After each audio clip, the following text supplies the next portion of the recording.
The sun dipped low over Havana, painting the colonial streets in gold and crimson. Music spilled from open windows, a mixture of salsa rhythms and laughter. Street vendors called out to passers-by, their carts filled with roasted corn and sweet sugarcane. The city was alive, as it always had been, with an energy that seemed to seep into the skin. Alejandro moved quickly through the narrow alleys, balancing a worn guitar case against a shoulder. His family's old house rested near the Malecon, but tonight he was heading toward the Central Market. He had played there many times, filling the air with melodies in exchange for coins, yet something about this evening felt different. At the heart of the market, the chaos danced around him. Children chased each other between stalls, merchants haggled over prices, and the scent of tobacco leaves mixed with the aroma of fresh mango. Alejandro settled by a corner shaded by faded awnings and tuned his guitar. The strings hummed with warmth. As he began to play, a hush fell around him. The crowd always paused, even briefly, when his music floated through the air. His song was not just notes. It was Havana itself, restless, beautiful, and aching with unspoken stories. That was when he noticed her. Across the market stood a young woman with dark curls that caught the dying sunlight. She wore a simple dress the color of seafoam, and her eyes fixed on him with an intensity that unsettled him. She did not move closer, not at first, but remained where she was as though weighing whether to step into his melody. When the song ended, she clapped softly, almost to herself, before approaching. "Your music," she said with a quiet smile. "It sounds like you are calling for something. Or perhaps someone." Alejandro blinked, caught off guard. Strangers often complimented him, but never with words that carried such weight. "My music only follows what the city whispers," he answered carefully. "Havana speaks. I only play." Her smile deepened. "Then perhaps it is Havana that brought me here tonight. My name is Marisol." He introduced himself, and for a moment they stood surrounded by the bustle of the market, yet it felt as if the world had slowed. Before Alejandro could speak further, a sudden commotion broke the spell. A man in a linen shirt shouted angrily at a vendor. The argument drew a small crowd, but Alejandro's attention was pulled in another direction. Out of the corner of his eye, he saw a figure lurking in the shadows beyond the stalls. The figure seemed to be watching him, not the fight. When he turned his head fully, the shadow was gone. Marisol noticed his distraction. "Something wrong?" Alejandro forced a smile. "No, only the noise of the market." But in his chest, unease stirred. He had played here for years, yet never before had he felt as though unseen eyes were following him. And the way Marisol had appeared, as if called by his song, only added to the mystery of the night. As darkness descended over Havana, the streets shimmered with lanterns and laughter. Alejandro packed his guitar, but the feeling did not leave him. Marisol lingered by his side, her presence both comforting and puzzling. The night was only beginning, and Havana was preparing to reveal secrets Alejandro had never imagined. The night air in Havana carried the salt of the sea and the faint perfume of jasmine. Alejandro walked beside Marisol, the rhythm of her footsteps echoing softly against the cobblestones. The market had quieted, but the city never truly slept. From every corner came the sound of music, voices, and the hum of engines as classic cars rolled through the boulevards. "Do you always play in the market?" Marisol asked, her eyes darting curiously at the old facades around them. "Most evenings," Alejandro replied. "It is the best place to hear Havana breathe." And sometimes he glanced at her. "It brings unexpected company." Her laugh was gentle, but before she could answer, Alejandro's gaze was pulled to the side. Near a narrow alleyway, a shadow slipped across the wall, tall and swift. For a moment, he thought it was nothing more than a trick of the lantern light, but then he heard it, the sound of footsteps too heavy, too deliberate, following them at a distance. Alejandro slowed. "Do you hear that?" Marisol tilted her head, listening. Only silence remained, broken by the distant roll of a drumbeat from a nearby club. She shook her head. "Perhaps you are imagining things." But Alejandro was not convinced. Since the moment he had finished his song in the market, The sense of being observed had clung to him like a shadow. He quickened his pace, guiding Marisol toward the brighter streets near the Malecon, where the waves crashed against the sea wall and the open space left little room for someone to hide. They stopped by a cluster of street performers, where dancers spun to the rhythm of rumba drums. Marisol's eyes lit up, but Alejandro scanned the crowd with unease. There, at the far edge of the square, he caught a glimpse of the same figure. A man, broad-shouldered, his face hidden beneath the brim of a straw hat. He did not join the dancers nor the laughter. He stood motionless, staring directly at Alejandro. When Alejandro met his gaze, the man turned and disappeared into the labyrinth of alleys once more. Marisol touched his arm gently. "You look pale. Who was that?" Alejandro shook his head. "I do not know, but he is not here by chance." They walked further along the Malecon, the waves crashing louder, sending mist into the warm night. Marisol grew quiet, as if weighing something within herself. Finally, she spoke. "There are stories in Havana," she said, her voice barely above the sound of the ocean. "Stories about debts that never die. Families that carry burdens across generations. Sometimes those burdens find us when we least expect them." Alejandro turned sharply to her. "Why are you telling me this?" She looked at him with a strange sadness. "Because perhaps it is not only your music that calls people. Perhaps it is your name." The words chilled him more than the sea breeze. Before he could question her, a sudden shout echoed from behind. Alejandro spun around. At the far end of the promenade, the same figure had returned, walking toward them with steady steps.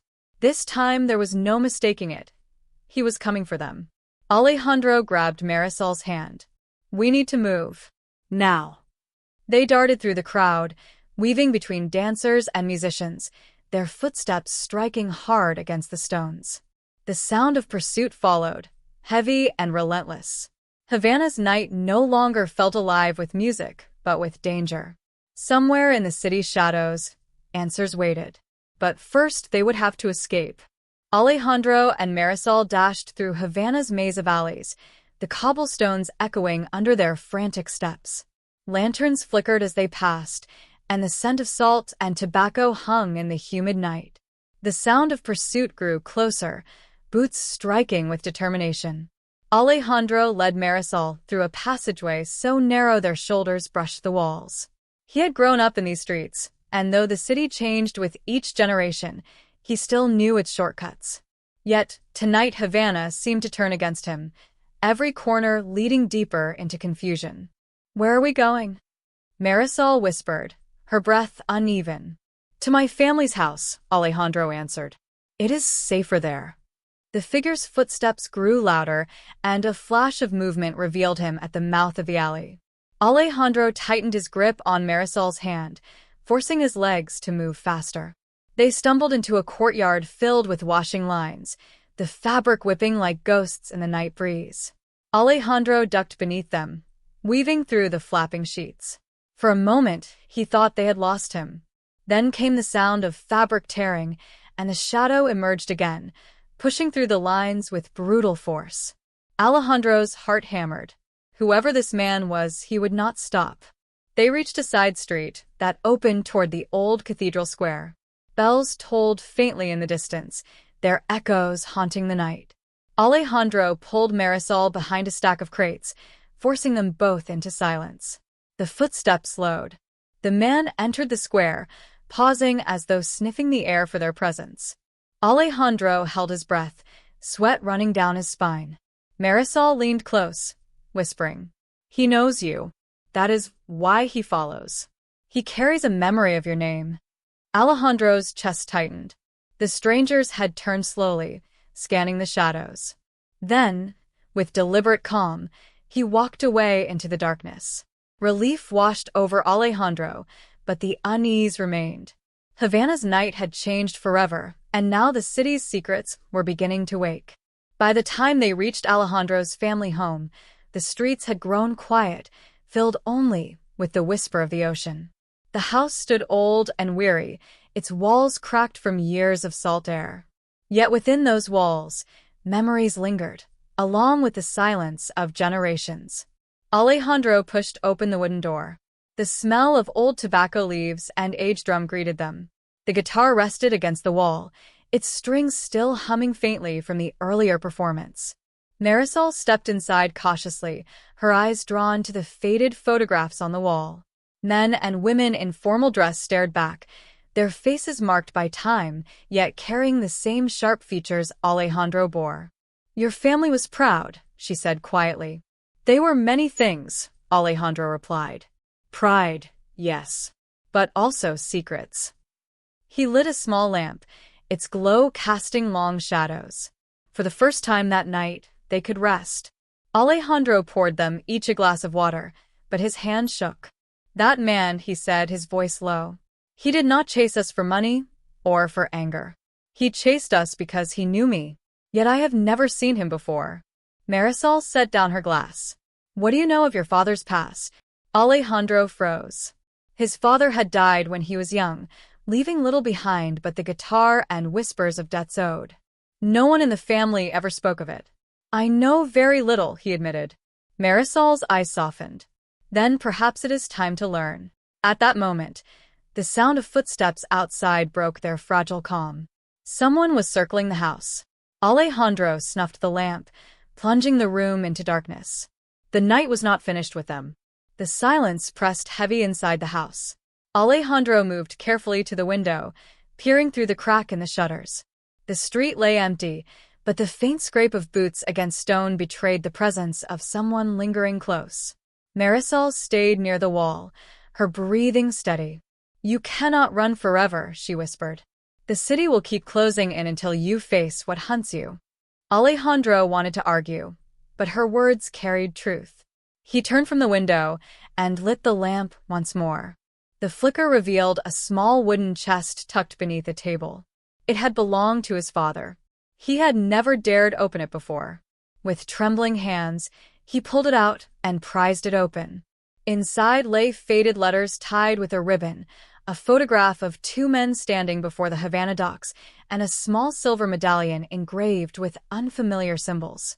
Alejandro's breath caught. One of the men in the photograph was his father. The other was the man who had chased them through the streets. Marisol's eyes widened. "So it is true. The shadow is not a stranger. He is bound to your bloodline." Alejandro's stomach turned cold. His father had always been a mystery, but now that mystery had taken form and was stalking him through Havana. Outside, the footsteps faded into the distance, as though the pursuer had left them for now. But Alejandro knew he would return. The city was whispering again, and its whispers grew darker. The following day, Havana wore a different face. The sun gilded the pastel-colored houses, and laughter echoed from balconies. To the world, it was just another morning. But for Alejandro and Marisol, the weight of the night lingered. They walked along the Malecon, the sea stretching wide and endless. Alejandro carried the photograph and the medallion in his pocket, their presence heavy. Marisol spoke softly, as if afraid of being overheard. "The medallion is a mark. It belongs to a brotherhood that once controlled trade across Havana's waters. Smugglers, dealers, men who built empires on secrets." Alejandro frowned. "And my father was part of this brotherhood?" She nodded. "And perhaps he betrayed them. That man who follows you may not seek only revenge. He may seek to finish what your father began." Alejandro's mind swirled with questions. Had his father's death truly been natural, or had the Brotherhood claimed him? Was Alejandro now to inherit debts he had never chosen? Marisol placed a hand on his arm. "We must find someone who remembers. Someone who will speak." Her gaze turned toward the old quarter of Havana, where the narrow streets coiled like secrets waiting to be told. Alejandro tightened his grip on the photograph. The city had answers, but answers often came at a price. They sought out Don Rafael, an old man who had once been a dock worker. His small shop smelled of tobacco and salt, filled with relics of Havana's shipping past. Maps curled on the walls, compasses lay in dusty cases, and the air carried the weight of memories. Don Rafael studied the photograph carefully. His eyes lingered on Alejandro before settling on the stranger's face. "I knew these men," he said at last, his voice rough. "They built their lives on the tides. Your father had a gift, not only for music but for moving things unseen. This other man, he was his brother in arms. Until betrayal split them apart." Alejandro's throat tightened. "What betrayal?" Don Rafael shook his head. "Some debts are too dangerous to speak aloud. But know this. Blood calls to blood. He hunts you not for who you are, but for what your name carries." Marisol leaned forward. "Then how does Alejandro survive?" The old man sighed. "He must uncover the truth. Only then will Havana release him from its grip." As they left the shop, Alejandro felt the weight of Don Rafael's words. The truth lay buried somewhere in the city, hidden beneath layers of music, smoke, and salt. And the shadow would not rest until it was found. Night fell once more, and Havana shifted into its restless rhythm. Alejandro and Marisol moved through the streets cautiously, every face in the crowd a potential threat. The medallion grew warm in Alejandro's pocket, as if the city itself recognized it. Each turn of the street brought whispers, glances, and shadows that seemed to stretch too long. They stopped by a small tavern near the docks. The room smelled of rum and sweat, the walls alive with the chatter of sailors. Marisol leaned close to Alejandro. "Listen carefully. Someone here knows more than they will admit." Alejandro ordered a drink and let his guitar rest across his lap. When he played, silence fell. His melody carried the memory of his father, heavy with longing and unanswered questions. From the far corner, a man rose slowly. His eyes were sharp, his movements deliberate. He approached, placing a hand on Alejandro's shoulder. "You should not carry that song," he said darkly. "It belongs to a man who betrayed us all." Alejandro's blood ran cold. The tavern grew tense, the crowd watching. Marisol whispered urgently, "We must go." But the stranger's grip tightened. "You cannot run from Havana's debts. They will follow you until the sea takes you." Alejandro wrenched free, grabbing Marisol's hand as they fled the tavern. Shouts erupted behind them, and the crowd spilled into the streets. The docks stretched ahead, vast and shadowed, the smell of brine and oil thick in the air. They sprinted past stacked crates and moored boats, the sound of pursuit close behind. Alejandro's lungs burned, but the need to survive pushed him forward. The figure emerged once more, the man from the photograph, his eyes locked on Alejandro. He moved with frightening determination, each step closing the distance. Marisol cried out, "Alejandro!" To the water. They leapt onto a narrow pier, the boards creaking beneath their weight. The sea foamed below, waves crashing with hungry force. Alejandro turned, his chest heaving. The man stopped at the edge of the pier, his presence looming like a storm.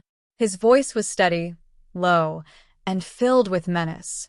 "Your father took what was ours, and now you will return it, or Havana will claim you, as it claimed him."